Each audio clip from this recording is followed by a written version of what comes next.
Toyota. Техническое обучение.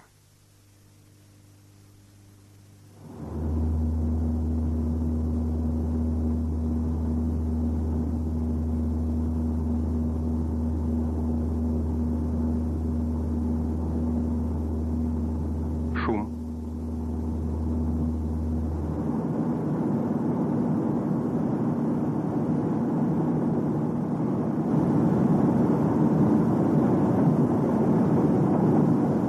Вибрация.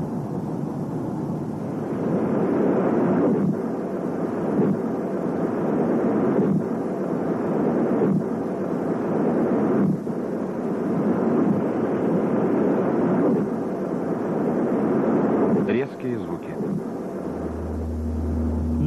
Шум, вибрация, резкие звуки. Вот три явления, действию которых подвергается водитель при движении автомобиля. Их часто обозначают английским сокращением NVH.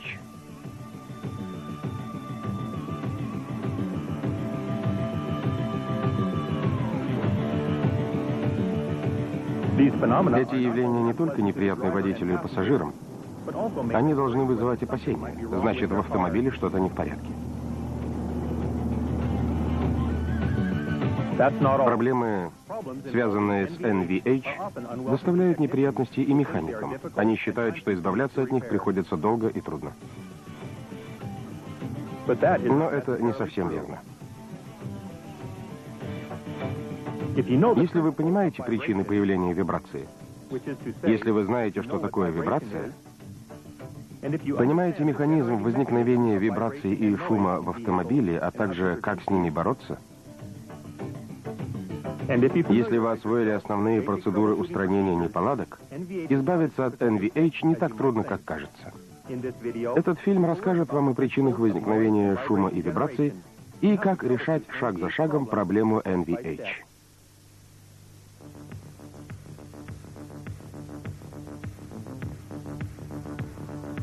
Воспользуемся простой моделью для демонстрации природы вибрации, которая представляет собой быстрые колебания в упругой среде или жидкости. Количество таких периодических движений или циклов в секунду называется частотой. Частота выражается в герцах. Например, 1 герц равен 1 циклу в секунду. Такая система, состоящая из груза с пружиной, называется колебательной системой. Подвесим еще один свинцовый груз того же веса, что и исходный, но другой, более жесткой пружине. Вы замечаете, что груз колеблется быстрее на более жесткой, чем на более мягкой пружине.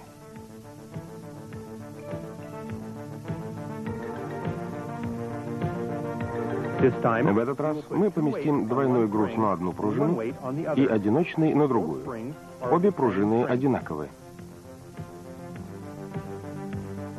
Вы замечаете, что легкий груз колеблется быстрее, чем тяжелый.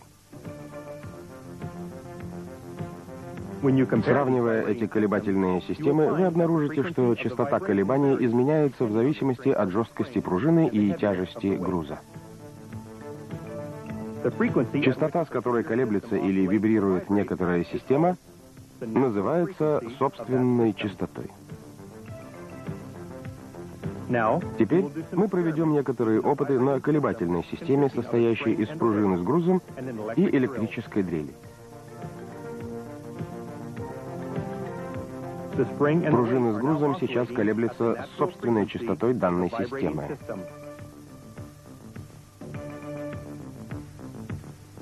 Теперь посмотрим, что произойдет, когда дрель начнет вращаться со скоростью, отличающейся от собственной частоты пружины с грузом. Вы замечаете, что от вращения дрели уменьшается амплитуда, то есть величина колебаний пружины.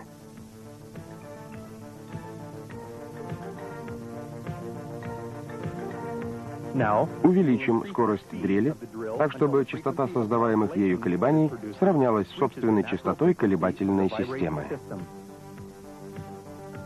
Видите, амплитуда колебаний увеличилась. Когда система колеблется с собственной частотой, а к ней прикладываются колебания такой же частоты, амплитуда колебаний увеличивается. Это явление называется резонансом. Источник колебаний, в данном случае эта дрель, называется возмущающей силой.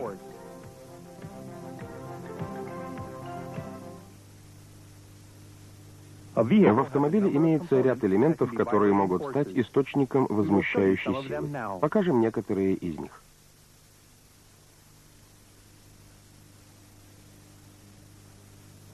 Когда автомобиль многие дни и недели стоит на одном и том же месте, внизу шины образуется плоский участок.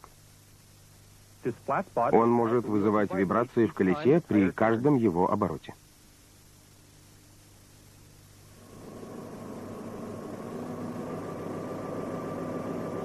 В свою очередь, это вызовет тряску корпуса автомобиля.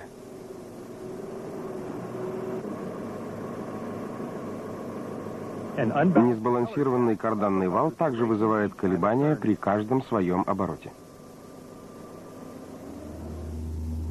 Это может вызывать гудение или жужжание, в общем, какой-то гул, а также вибрации при движении автомобиля с большой скоростью. Двигатель также является мощным источником возмущающих сил. Флуктуации крутящего момента в процессе внутреннего сгорания создают такую силу. Это тоже можно называть гулом. Рассмотрим механизм, при посредстве которого возмущающие усилия вызывают вибрации и шум. Для этого разберем, как двигатель вызывает гул. Владелец этого автомобиля жалуется на появление гула, когда двигатель работает при 4200 оборотах в минуту.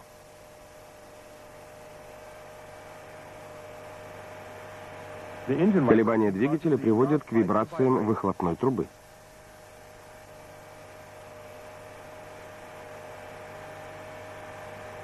Вибрации выхлопной трубы передаются на корпус, если неправильно установлена опора трубы.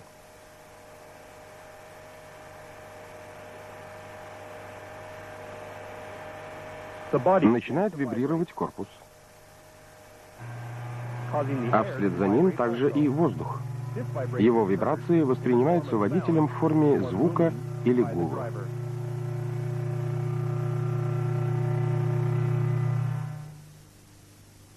Выделим элементы механизма возникновения гула. В данном случае вибрации двигателя являются возмущающей силой. Выхлопная труба образует резонансную систему.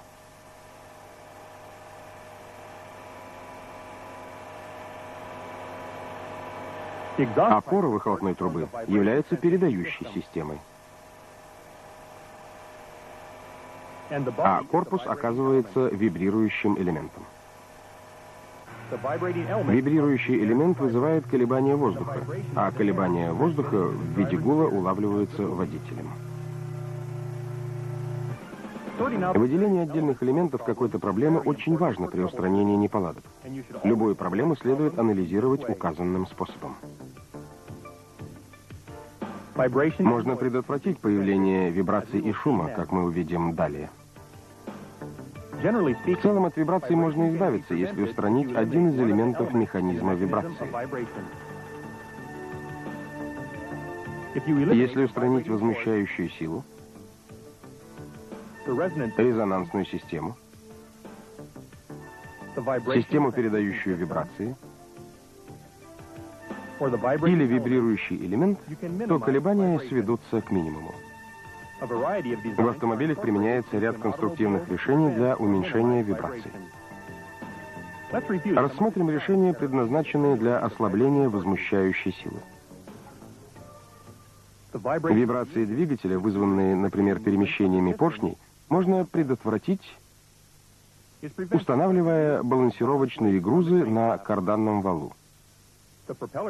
Карданный вал, колеса и другие вращающиеся с большой скоростью элементы также необходимо балансировать.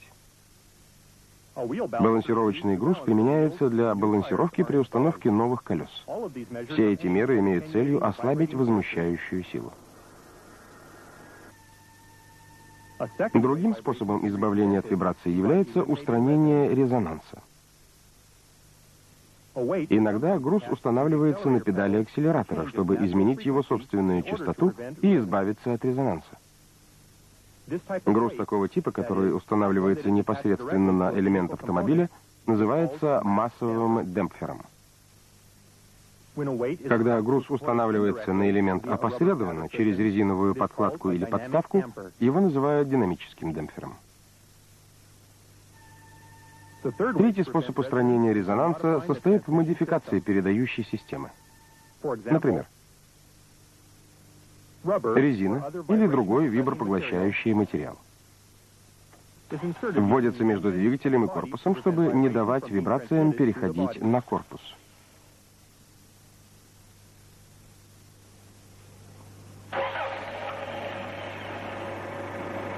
Резиновые кольца устанавливаются между выхлопной трубой и корпусом по той же самой причине.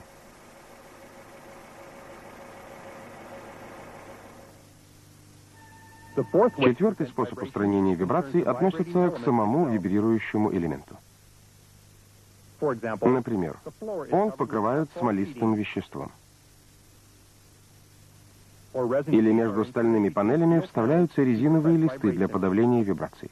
Подобные панели называют демпфирующими панелями сэндвичевого типа. Как видите, не так уж трудно все-таки понять причины вибраций. Вооружившись этим пониманием, мы можем теперь приступить к практическому решению проблем с NVH. При устранении подобных неполадок важно забыть о ваших предрассудках относительно вибраций, внимательно и объективно прислушаться к жалобам заказчика и проанализировать их. Вам поможет диагностическая схема. По возможности сядьте в автомобиль вместе с заказчиком, поводите машину и разберитесь в проблеме подробнее. Что еще важнее, вы должны определить, при какой скорости автомобиля и скорости вращения двигателя возникают неполадки, а также все другие влияющие факторы. Надо, возможно, точнее установить характеристики неприятных шумов и вибраций. Получив всю необходимую информацию, не так уж трудно будет установить источник вибраций.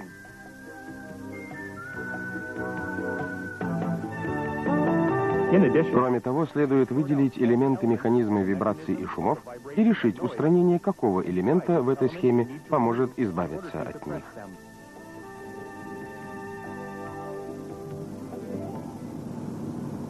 Теперь приступим к практическому устранению неполадок на двух реальных примерах. В одном из этих примеров мы сталкиваемся с тряской корпуса. В первую очередь мы садимся за руль автомобиля, чтобы подтвердить это явление. Надо установить, как зависит тряска корпуса от скорости автомобиля.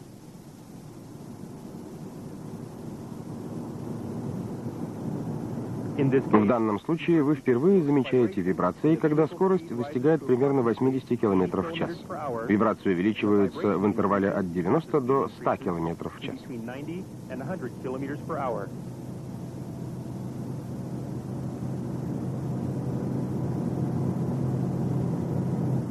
Надо также установить, как зависит колебание корпуса от нагрузки на двигатель. Вы несколько раз разгоняетесь, движетесь с постоянной скоростью и замедляетесь. Кажется, вибрации не зависят от нагрузки на двигатель. На вибрации часто влияют скорость вращения двигателя и положение рычага переключения скоростей.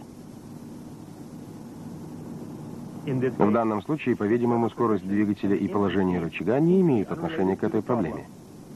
Вибрация все равно ощущается, независимо от переключения скорости или смены оборотов двигателя.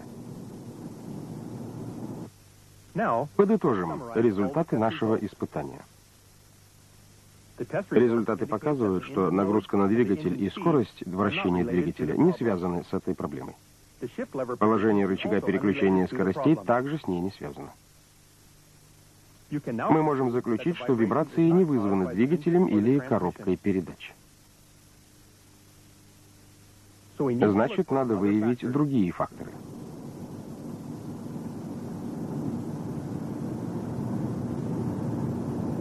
Установлено, что вибрации возрастают с увеличением скорости автомобиля.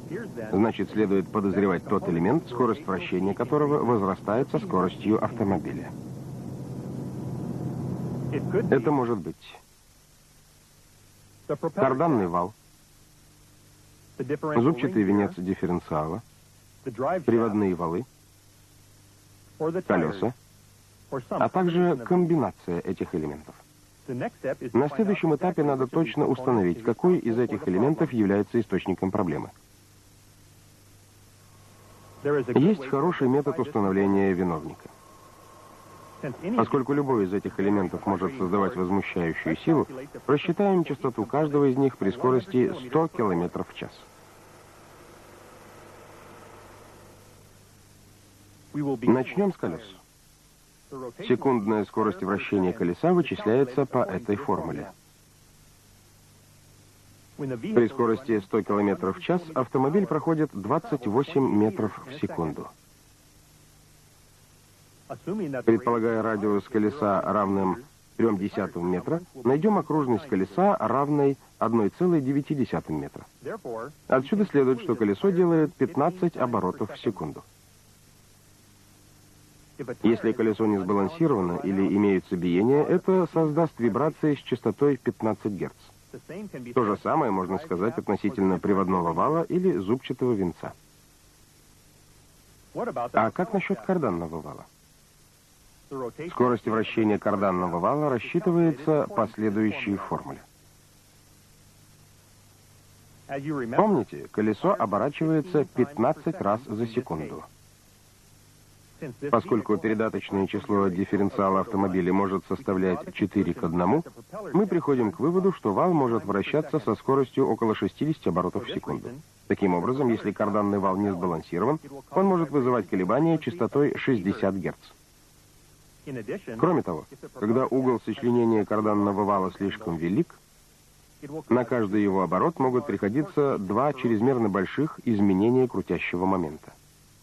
Это может вызывать колебания с частотой 120 Гц, в 2 раза больше колебаний самого вала. Теперь вы уже поняли, что можно определить источник возмущающей силы, выяснив частоту вибраций, на которые жалуется клиент. Для измерения частоты вибраций используется анализатор частот вибраций. Анализатор частот имеет пробный щуп, присоединяемый к изучаемой вибрирующей детали. Анализатор высвечивает частоту колебаний. Результат можно прочитать, перемещая курсор по экрану. В данном случае частота равна 15 Гц. Это значит, что вибрации создаются колесами или другими элементами, скорость вращения которых такая же, как и у колес. Если нет анализатора частот, параметры вибрации можно оценить другими способами. Вам достаточно собственной руки и интуитивного представления о наиболее часто встречающихся частотах. Например, этот элемент колеблется с частотой 15 Гц. Если дотронуться отверткой, то вы очень легко можете это услышать и почувствовать.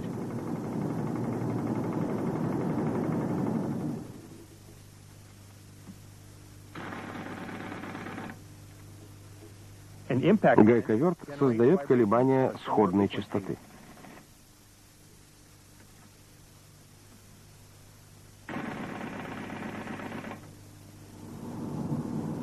Это зеркало заднего обзора колеблется с частотой 60 Гц. Оно движется быстрее, чем это может увидеть глаз. Но если дотронуться до зеркала, можно почувствовать вибрации. Шлифовальный станок имеет близкую скорость, примерно 50-60 Гц. Дотроньтесь до него, и ваша рука скоро занемеет. Если вы старательно потренируете себя, то сможете различать различные частоты без помощи анализатора вибраций. Теперь мы возвращаемся к нашей проблеме вибраций с частотой 15 Гц. Мы начнем с проверки колес, поскольку колеса часто вызывают тряску автомобиля при большой скорости. При проверке колес мы обратимся к пособию по диагностике NVH. Перед началом проверки колес изучим колеса и шины визуально, а также звенья рулевого управления, систему подвески и другие связанные компоненты. Если все в порядке, проверим зазор между каждой цапфой и колесом.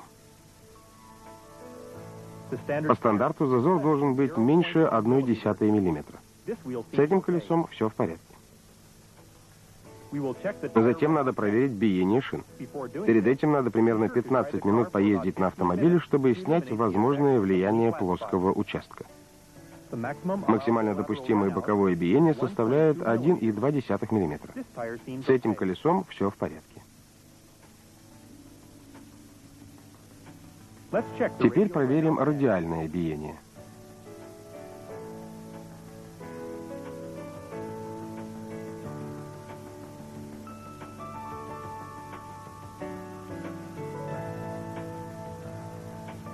Максимально допустимое радиальное биение составляет 1 мм. Но мы получили гораздо большее значение. Это могло вызывать вибрации.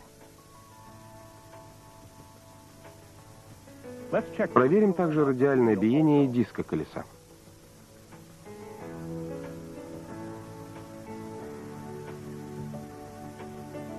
Оно не равно нулю, но лежит в допустимых пределах.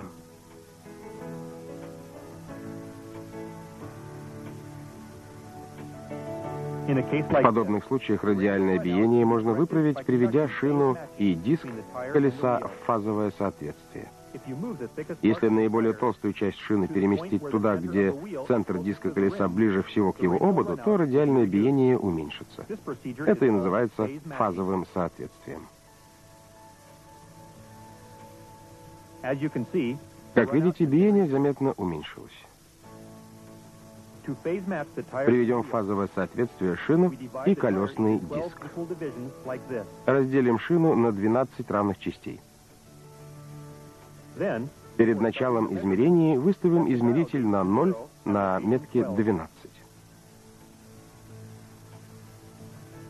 Теперь запишем величины биения на каждой метке.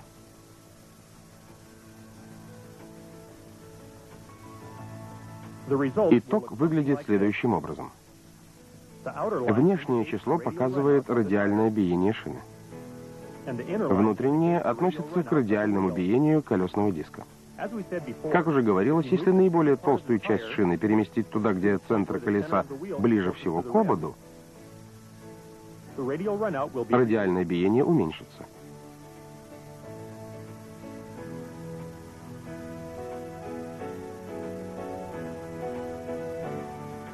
Проверим результаты фазового соответствия.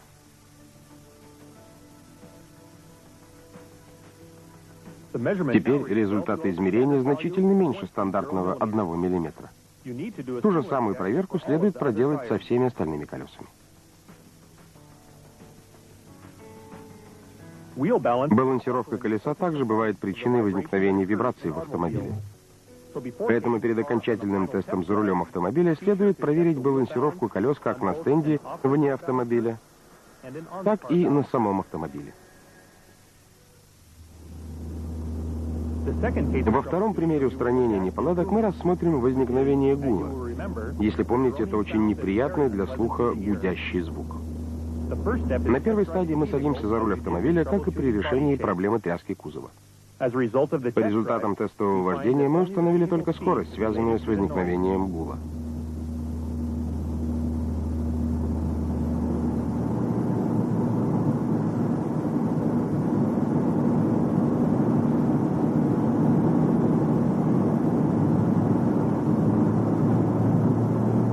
Мы установили также, что шум возникает при скорости 80 км в час и достигает максимума при 90 км в час.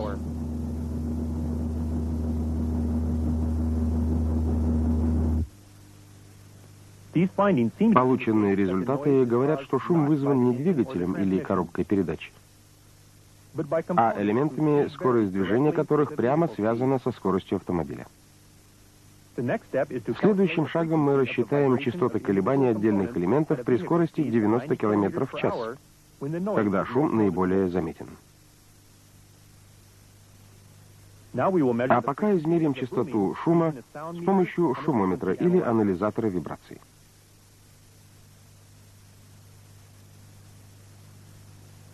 Вот как подключаются шумометр или анализатор частот.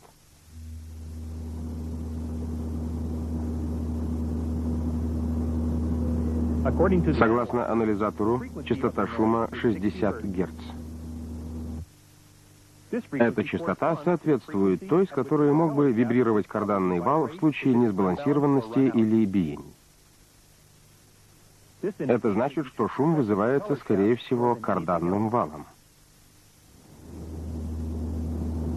У вас может не оказаться под рукой шумометра или анализатора, но после небольшой тренировки вы всегда можете полагаться на собственное ухо. Например, частота этого звука 60 Гц. Он напоминает гул нашего дефектного автомобиля. Звук такой же или близкой частоты слышится от шлифовального станка.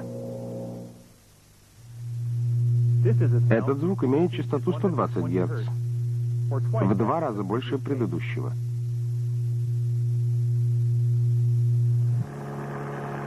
Звук близкой частоты исходит от мотора вентилятора.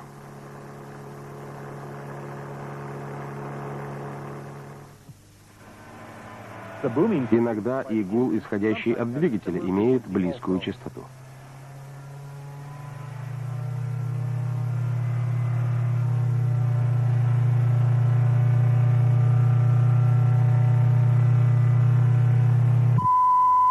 Если частота увеличится до 1 кГц, вы услышите вот такой звук. Звук подобной частоты можно услышать, например, наблюдая испытательную таблицу на экране телевизора до начала и после окончания передачи. Такой же или близкий звук иногда исходит от шестерен коробки передач.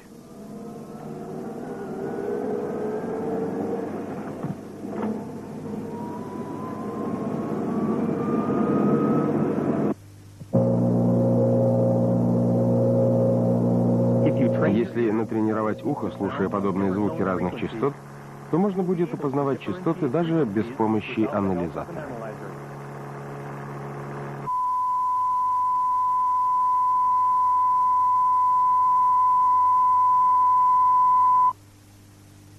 Теперь возвратимся к тому гулу, на который жалуется клиент. Видимо, гул вызван чем-то, что вращается со скоростью карданного вала. Или, может быть, самим карданным валом. Проверим балансировку карданного вала, поскольку он наиболее вероятной причиной вибраций. Обратимся к пособию по диагностике NVH и соответствующему детальному методу осмотра.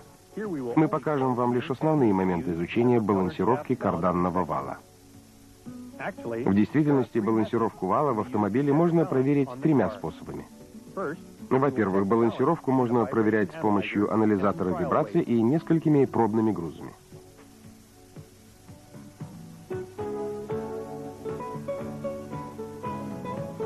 Перед началом проверки поставим автомобиль на домкрат, проверим установку карданного вала, проверим отсутствие повреждений на его поверхности. Теперь нанесем на вал 4 метки через 90 градусов. Как показано.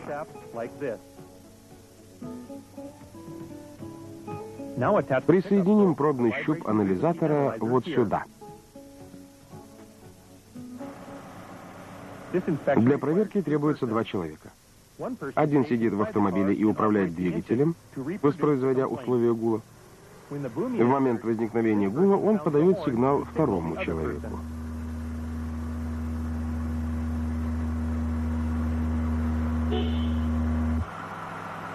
Услышав сигнал, второй человек фиксирует уровень вибраций по показаниям анализатора. Сейчас анализатор показал 0,16. Установим на карданный вал пробный груз в точку с пометкой 1.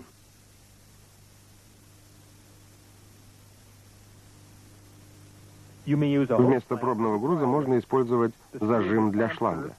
Винт зажима послужит пробным весом. Его вес равен 17 граммам. Снова измерим вибрацию с присоединенным грузом.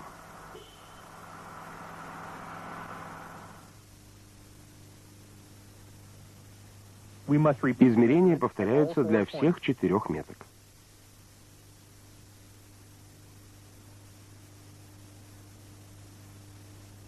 Теперь по полученным данным построим график. Длина каждой стрелки соответствует уровню вибрации на каждой метке согласно анализатору. Далее разделим пополам отрезки 1,3 и 2,4. Проведем через их середины линии параллельно отрезкам и найдем точку пересечения линий. Положение точки пересечения относительно центра графика определяет положение дисбаланса. Иными словами, в этом положении где-то на валу имеется дополнительный вес. Величина дисбаланса определяется следующей формулой. Обсчитав полученные данные по этой формуле, найдем, что величина дисбаланса равна 10 граммам. Поскольку в данном направлении имеется дисбаланс в 10 граммов, надо установить точно такой же вес на противоположной стороне вала, чтобы его уничтожить. За подробностями обратитесь к пособию по диагностике NVH. Баланс карданного вала может быть проверен и другими методами. Можно, например, использовать метод пробных испытаний, когда пробный вес перемещается из одной точки в другую. Или можно использовать специальную установку для балансировки карданного вала. Подробности об этих методах вы найдете в пособии по диагностике NVH. Дисбаланс можно устранить, применяя вот такие балансировочные элементы или болтики.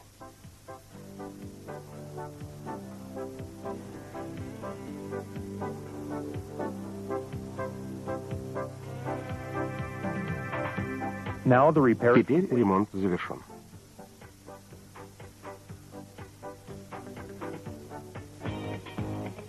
Автомобиль надо проверить в движении.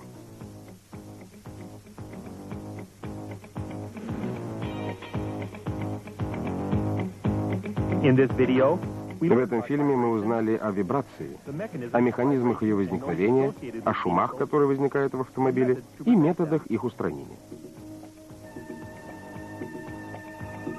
Помимо этих основных сведений о вибрациях, мы разобрали 2 практических случая устранения вибраций автомобиля. Запомните 2 важных правила устранения неполадок. Во-первых, выясните симптомы неполадки, выслушав клиента и собственноручно проведя дорожные испытания. Во-вторых, установите источник возмущающей силы и механизм возникновения вибраций в соответствии с принципами устранения неполадок. Надеемся, что этот фильм был полезен для вас. Всегда обращайтесь к этому фильму, а также к пособию по диагностике NVH, чтобы успешно решать все подобные проблемы.